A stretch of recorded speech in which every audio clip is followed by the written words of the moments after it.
છેલ્લા લેક્ચર સુધી આપણે આલ્કોહોલની બનાવટ, ત્યાર પછી બનાવટ પરથી એના પરિવર્તનો જોઈ ગયા છે. ત્યારબાદ તમને એસાઇનમેન્ટ પણ આપેલું છે, તો આશા રાખું કે એસાઇનમેન્ટ તમે કમ્પ્લીટ કરી દીધું હશે. હવે આજે આપણે હેલો આલ્કેનના ભૌતિક ગુણધર્મ પર જઈએ. તો હેલો આલ્કેનના ભૌતિક ગુણધર્મ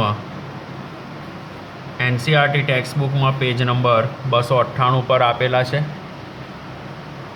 અહીં પહેલો મુદ્દો, શુદ્ધ હેલો આલ્કેન સંયોજનો એ રંગવિહીન છે. બ્રોમાઇડ અને આયોડાઇડ જેવા સંયોજનો જે પ્રકાશની હાજરીમાં રંગીન સંયોજનો આપે છે. શુદ્ધ હેલો આલ્કેન સંયોજનો રંગવિહીન છે, પરંતુ બ્રોમાઇડ અને આયોડાઇડ સંયોજનો જે પ્રકાશની હાજરીમાં રંગીન બને છે. ત્યાર પછી બીજો એક પોઈન્ટ અહીંયા આપ્યો છે કે બાષ્પશીલ હેલાઇડ એ મીઠી વાસ ધરાવે છે. ઓછા કાર્બન ધરાવતા હેલો આલ્કેન જેવા કે 1, 2 કે 3 કાર્બન પરમાણુ ધરાવતા હેલાઇડ, 1, 2 કે 3 કાર્બન પરમાણુ ધરાવતા હેલાઇડ એટલે કે મિથાઇલ, ઇથાઇલ અને પ્રોપાઇલ હેલાઇડ સામાન્ય તાપમાને વાયુ સ્વરૂપમાં છે, જ્યારે 3 થી વધુ કાર્બન પરમાણુ ધરાવતા હેલાઇડ સંયોજનો એ પ્રવાહી કે ઘન અવસ્થામાં પ્રાપ્ત થાય છે.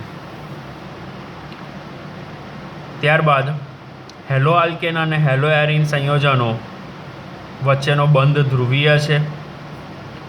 બંધ ધ્રુવીય હોવાથી ત્યાં 2 પ્રકારનું આકર્ષણ બળ જોવા મળે છે. એક આંતરાણવીય આકર્ષણ બળ અને 2 વાન ડર વાલ્સ આકર્ષણ બળ.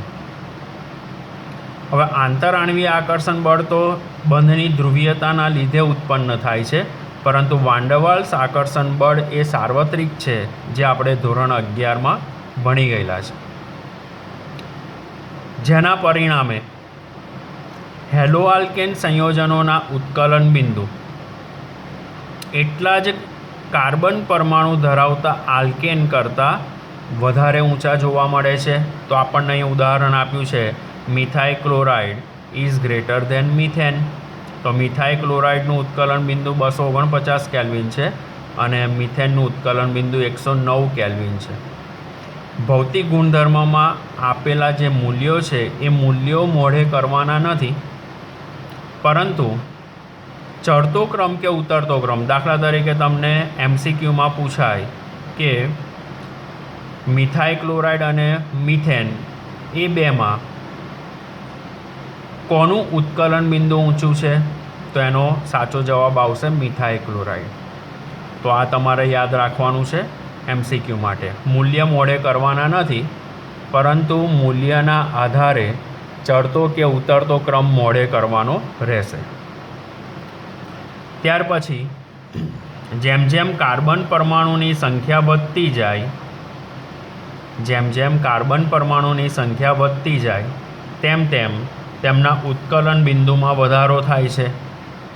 એટલે કે મોનો હેલો આલ્કેન, તો methyl chloride is less than ethyl chloride is less than 1 chloropropane. તો જાણકારી માટે મૂલ્ય આપે છે મિથાઇલ ક્લોરાઇડના ઉત્કલન બિંદુ 249, ઇથાઇલ ક્લોરાઇડનું 285 કેલ્વિન અને 1 ક્લોરોપ્રોપેનનું 320 કેલ્વિન છે. તો અહીંયા ક્રમ આપ્યો છે, methyl chloride is less than ethyl chloride is less than 1 chloropropane. ત્યાર પછી સમાન કાર્બન પરમાણુ સંખ્યા ધરાવતા અને સમાન હેલોજન પરમાણુ ધરાવતા સમઘટકીય એટલે હેલો આલ્કેનના સમઘટકો પ્રાથમિક, દ્વિતીયક અને તૃતીયક તરફ જતા ઉત્કલન બિંદુમાં ઘટાડો થાય છે. ફરી બોલું છું, સમાન કાર્બન પરમાણુની સંખ્યા અને સમાન હેલોજન પરમાણુ ધરાવતા સમઘટકીય હેલો આલ્કેનમાં પ્રાથમિકથી દ્વિતીયક અને દ્વિતીયકથી તૃતીયક તરફ જતા ઉત્કલન બિંદુમાં ઘટાડો થાય છે. તો એ ઘટાડો આપણને અહીંયા આપ્યો છે.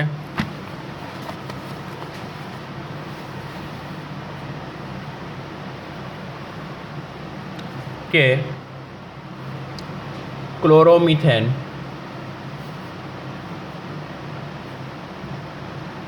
પછી ક્લોરોઇથેન અને 1 ક્લોરોપ્રોપેન. હવે અહીંયા સમઘટકો છે. તો કેટલા કાર્બનની રેખીય શૃંખલા? 1 2 3 અને 4.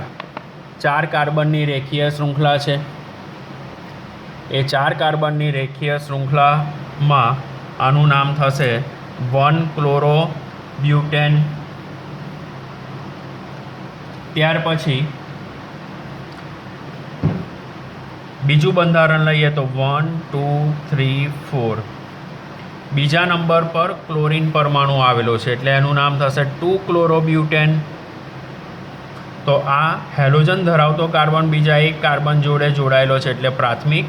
હેલોજન ધરાવતો કાર્બન બીજા 2 કાર્બન સાથે જોડાયેલો છે એટલે દ્વિતીયક.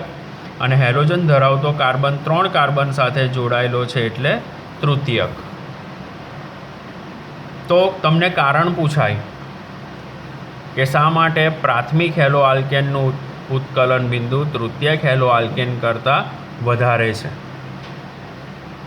તો તમારે આન્સર લખવાનો છે એક તો કાર્બનની રેખીય શૃંખલા આવેલી હોય તો ત્યાં ક્ષેત્રફળ વધે એટલે ત્યાં આગળ બંધ મજબૂત બનશે. દ્વિતીયકમાં 1 શાખા આવી અને તૃતીયકમાં 2 શાખા આવી. જેમ જેમ શાખાઓ વધતી જાય તેમ તેમ બંધ તોડવો સરળ પડે. આથી પ્રાથમિક હેલો આલ્કેનનું ઉત્કલન બિંદુ તૃતીયક હેલો આલ્કેન કરતાં વધારે છે. સમાન આલ્કાઇલ સમૂહ ધરાવતા હેલો આલ્કેન સંયોજનોમાં જો હેલોજન પરમાણુ બદલાતો હોય એટલે કે methyl fluoride, methyl chloride, methyl bromide અને મિથાઇલ આયોડાઇડ, તો એમના ઉત્કલન બિંદુનો ક્રમ આપણને આપ્યો છે CH3I is greater than CH3Br is greater than CH3Cl is greater than CH3F. Hello alkane કરતાં હેલો એરિન સંયોજનમાં CX બંધ ટૂંકી હોવાથી પ્રબળ બંધની હાજરીના લીધે હેલો એરિન સંયોજનોના ઉત્કલન બિંદુ ઊંચા હોય છે.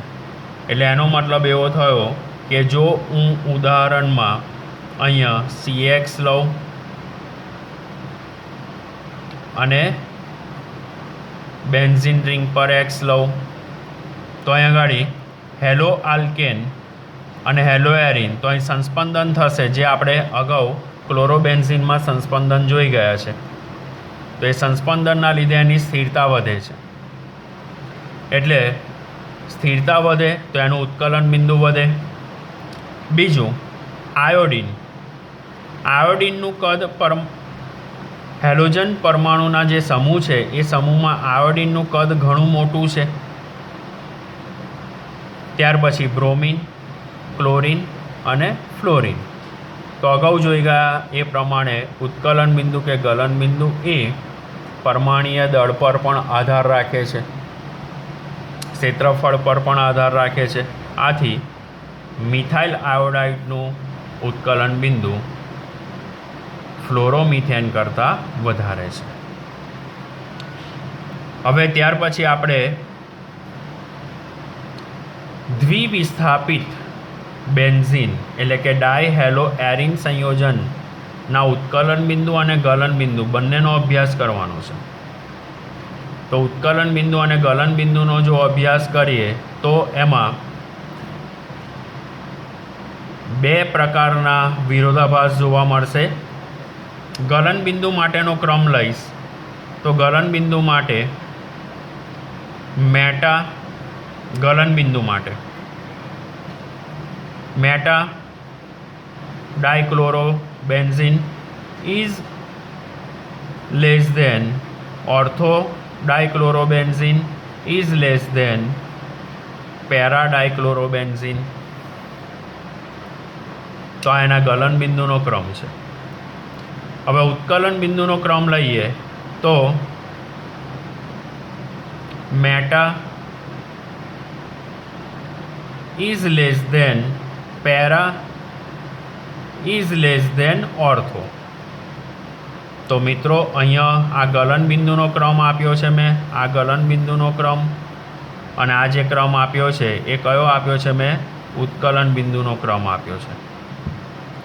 તો ગલન બિંદુમાં જોશો તો મેટા સમઘટકનું ગલન બિંદુ સૌથી ઓછું, એના કરતાં ઓર્થોનું વધારે, એના કરતાં પેરાનું વધારે, કારણ કે ત્યાં આગળ સમમિતીય બંધારણ પેરા પોઝિશન એટલે પેરા ડાયક્લોરોબેન્ઝીન ધરાવે છે. એવી રીતે ઉત્કલન બિંદુ માટે જઈએ તો ઉત્કલન બિંદુની સમજૂતી માટે મેટા સમઘટકોની સરખામણીમાં એની સ્ફટિક લેટાઈસ વધુ સારી રીતે પેરા સમઘટકોમાં ગોઠવાઈ શકાતી હોવાથી ત્યાં ઉત્કલન બિંદુના સંદર્ભમાં લઈએ તો meta is less than para is less than ortho. તો આ તમારે MCQમાં ધ્યાન રાખવાનું છે. હવે એની દ્રાવ્યતા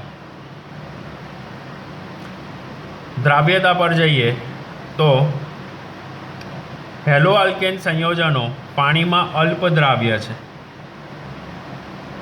જ્યારે કાર્બનિક દ્રાવક જેવા કે એસિટોન ઇથેનોલમાં વધુ દ્રાવ્ય છે. હવે અહીંયા કારણ પૂછાય, જે આપણને પેજ નંબર 299 પર આપેલું છે. આ કારણ મેં અહીંયા પેજ નંબર પણ લખ્યું છે NCERT બુકમાં, કે હેલો આલ્કેન સંયોજનોની પાણીમાં દ્રાવ્યતા અતિ અલ્પ છે, કારણ કે હેલો આલ્કેન સંયોજનો પાણીમાં દ્રાવ્ય થવા માટે એને ઉર્જાની જરૂર પડે છે. જે ઉર્જા અણુઓ વચ્ચેના આકર્ષણ બળ અને પાણીના અણુ વચ્ચે રહેલા હાઇડ્રોજન બંધને તોડી શકે તેટલી હોવી જોઈએ. એટલે એટલું નવું વધારે આકર્ષણ બળ ઉત્પન્ન થવું જોઈએ.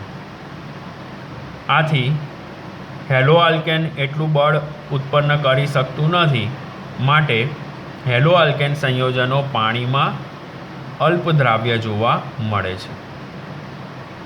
ત્યાર પછી બીજું કારણ, હેલો આલ્કેન સંયોજનોની દ્રાવ્યતાનું વલણ કાર્બનિક દ્રાવકોમાં વધારે જોવા મળે છે, કારણ કે હેલો આલ્કેન સંયોજનો અને કાર્બનિક દ્રાવકના અણુઓ વચ્ચે